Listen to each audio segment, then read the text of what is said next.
40 out of 50 Muslim majority countries in the world are authoritarian hellholes, and only 3 of them are democracies. But there's another ugly issue here, Pierce, that no one will grapple with, which is, you described Robinson as anti-Muslim, let's say. Well, we don't really understand the relationship between the religious doctrine, let's say, and the fact of these crimes. Now, I want to make 2 cases here.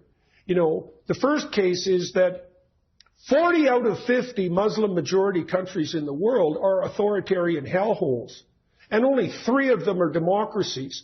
And that's Morocco, Indonesia, and Turkey. And, they're not, I wouldn't put them in the highest echelons of stellar states. And so why is that exactly? Is that a deviation from Islamic principles, or is it a consequence of them? Now, no one wants to have that discussion, and it's no bloody wonder. And then, so that's on the negative side, let's say. And there are certainly doctrines in Islam that are very, very difficult to square with free, liberal, Western, Christian democracies. And those differences aren't just apparent, they're deep. Now, I would say on the optimistic side that we could turn to Islamic leaders like those who run the United Arab Emirates, and even to some degree now Saudi Arabia, and the signatories of the Abraham Accords, to find a different pathway. There have been stellar leaders, both from Saudi Arabia and the UAE, who've come out and said that publicly, very publicly, that they've got their Islamic fundamentalists under control and firmly in hand, and are completely undiluted as to their danger. But Europeans are virtue signaling so hard on the progressive side that the fundamental danger from Islamic fundamentalism is going to come from Europe and the UK and not from the Arab states. Now, Tommy Robinson has been pilloried as anti-Islam, but there's a discussion to be had here. And no one wants to have it. And, you said we need a national inquiry. It's like we need more than a national inquiry. We need something like an international symposium on the relationship between the Christian West and the Islamic world, because there are ugly things afoot, and they've manifested themselves in the most hideous of all possible ways in the UK with regards to these rape crimes and the cover-up. But there's something that needs to be sorted out at the bottom of all this. And one of those is, like, you talk about moderate Muslims. Like, I looked up the polling data today that Winston Marshall, for example, referred to when he interviewed Nigel Farage. And, it's about 3/4 of UK Muslims would be perfectly content if Sharia law happened to be the principle of the day for the UK as a whole. And that it would be fine if Islam became the national religion. Now, that's 75%. So, a cynic would say, okay, just exactly where the hell are these moderates?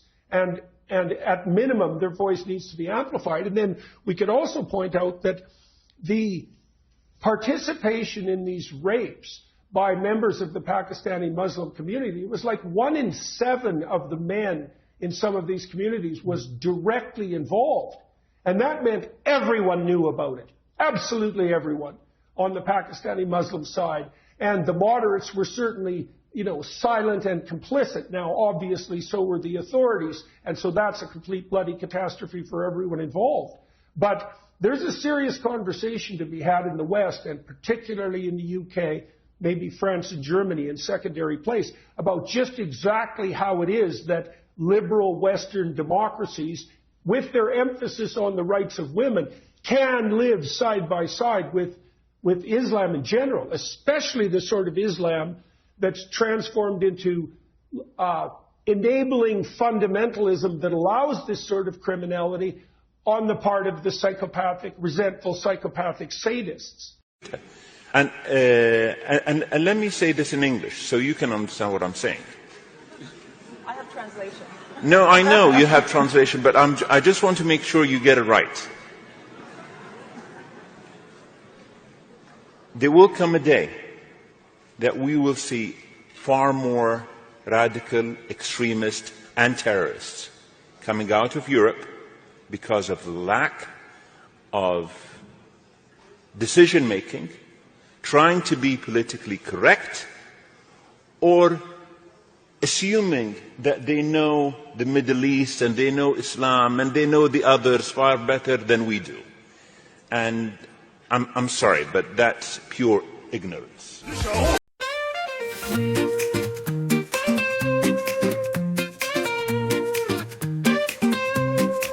A Europa foi vendida, os seus muros derrubados, a história já esquecida, os valores desprezados. Isto já não é Europa, isto não é o ocidente. O que era foi embora e hoje tudo é diferente. As raízes estão perdidas, os heróis viraram pó, traduziram nossas vidas num futuro sem farol. Isto já não é Europa, isto não é o ocidente. O que era foi embora e hoje tudo é diferente.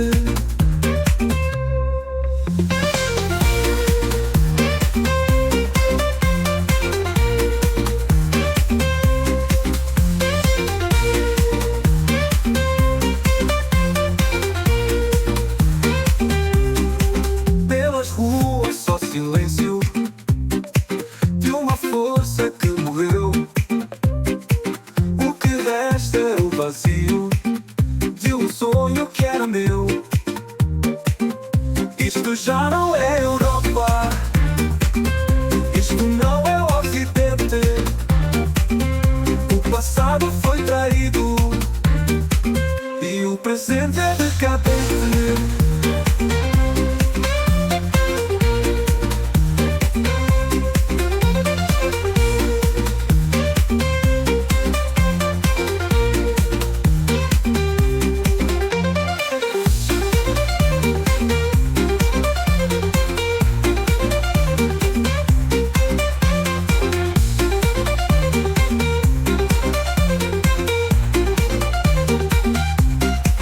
Pelas ruas só silêncio de uma força que morreu.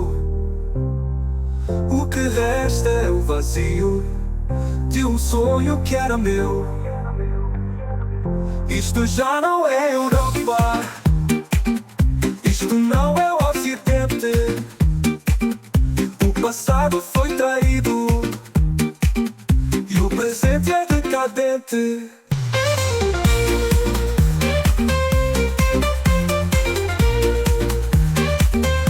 Isto já não é Europa, isto não é o ocidente. O passado foi traído e o presente é decadente.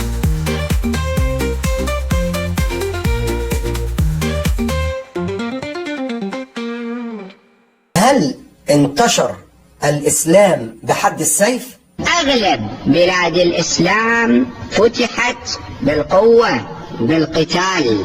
الإسلام انتشر بالسيف. الإسلام انتشر بالسيف. ثم ماذا؟ دين الله الحق بالسيف ينتشر بالقوة. إذا ما يجون الناس بالكلام يجيبوهم بالسيف. هذا أمر الله سبحانه. مصطلح الإرهاب، والحق أن مصطلح الإرهاب هو مصطلح محمود ومصطلح مطلوب شرعا، وقد تتعجبوا ومن فمكم أذنكم. الإسلام انتشر بالسيف يا دكتور عبد الله. دي مقولة الحقيقة ناس كتير شايفاها من واقع التاريخ، لأن النبي محمد علشان ينتشر الإسلام بدأ يعمل غزوات ويروح على دول أخرى أو بلدان أخرى وهو معاه جيش جرار يحملون السلاح علشان ينشروا الإسلام. وبص كده على التحية بتاعتنا هتلاقيها بتبدأ بالسلام عليكم، احنا دين السلام. لا لا لا لا، فعلا مستحيل الإسلام كان هينتشر إلا بالعين الحمراء.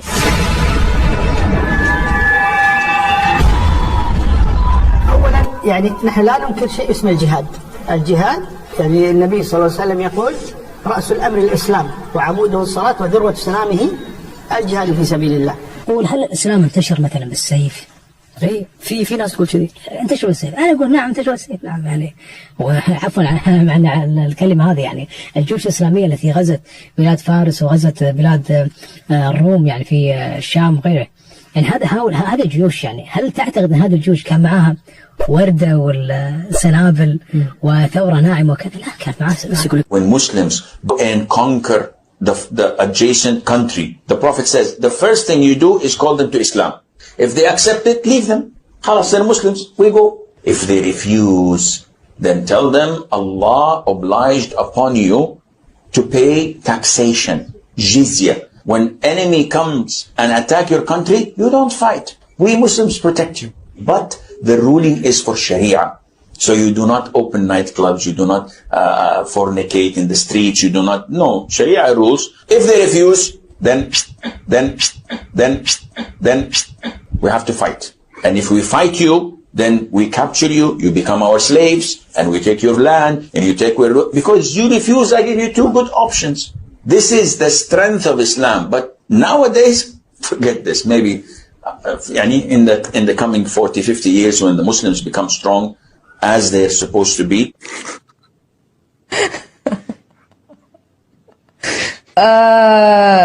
Just.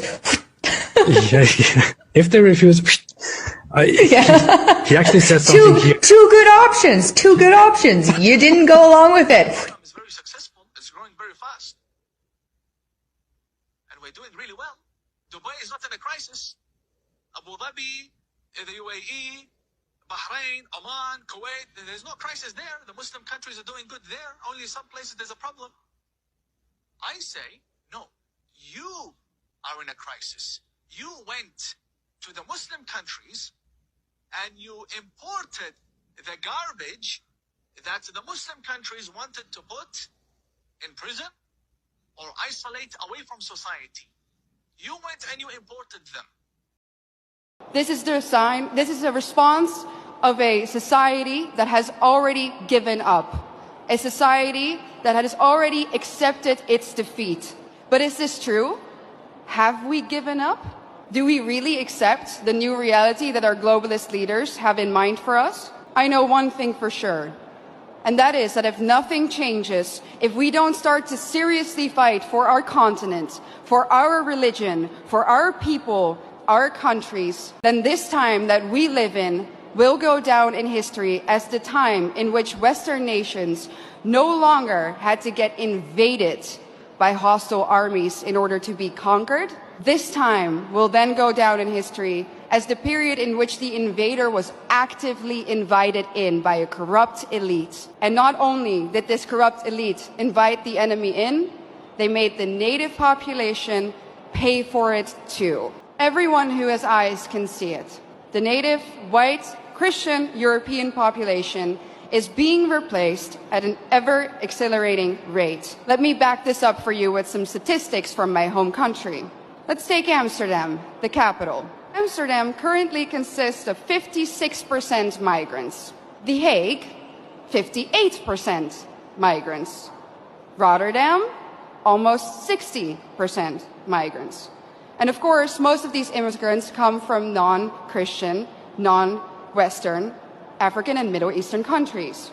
Conclusion, the Dutch population is already outnumbered in the majority of our cities. But let's look onwards. London, 54% migrants. Again, conclusion, native population outnumbered. Brussels, color me shocked, 70% migrants. Conclusion, native population majorly outnumbered. And other Europeans will of course follow suit soon if they haven't already. So I'm going to draw the forbidden conclusion here. The Great Replacement theory is no longer a theory. It's reality.